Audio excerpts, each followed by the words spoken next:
There's a debate going on right now about using masks or not using masks, and I don't really get it. Why debate it? They might work, so you might as well use them because they might work.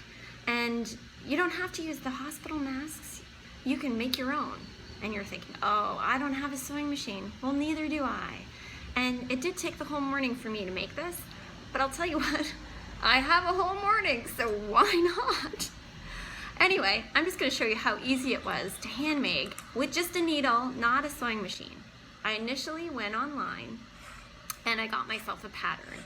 And so I don't have a printer, so I just drew it out, cut it out, and then I got some of my old fabric that I've been hanging on to that I brought back from India. But it doesn't have to be India, it can be a sheet, it can be anything, just like a nice piece of cotton.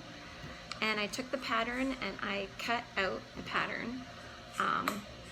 Make sure you turn off your ceiling fan because it's really hard to cut out a pattern when you don't have the pins if you're just holding it on the fabric to cut it out. So I cut out the pattern, and you needed 4 pieces. So I cut 4 pieces, and then you take 2 of the pieces and you sew them together, and then put them all together on the countertop, and then you need to try and find elastic bands or strings or ropes or something. And I ended up finding an old tank top, and I cut the straps off the tank top, like the strappies, because I wasn't wearing it anymore anyway, and it has adjustables on it, and so you were able, with the adjustables, you can adjust it however you want. So then I attached it to the fabric, the one piece that I'd already put together,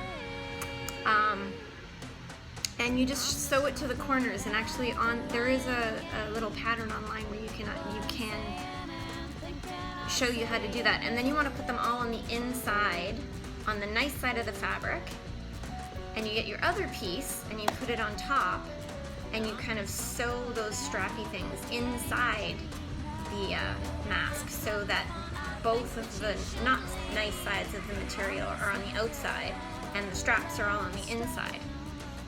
And then you leave a little hole, and you just, at the end, you pull it through the hole with the straps and everything. And then it's a nice clean project. I don't know. So then there's that little hole, and after you do that, you want to sew up the hole.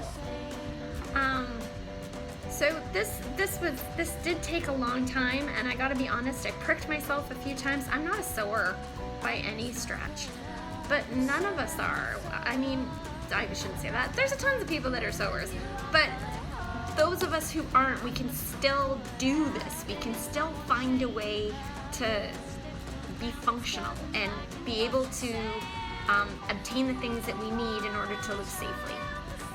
And we don't have to take away from the people in the hospitals working really hard to keep us safe. So anyway, the first time that I put my mask on, I put it on upside down and it was wrong. And so it took me a bit to realize why it wasn't fitting properly. But then I flipped it over and I realized, oh, the big part goes on the top. And I tried it and I was able to adjust the straps because I had my straps were adjustable because they were from a top. So, not bad for my first attempt. So now I'm able to go to the market and maybe get myself some stuff, and not have to worry about getting germs or giving people germs. And you know, the thing, having this bronchitis for the first 2 weeks of this whole thing was terrifying, but I've realized now I don't want to get sick again, and I want to be safe. And so why not wear a mask? It's really not that big of a deal.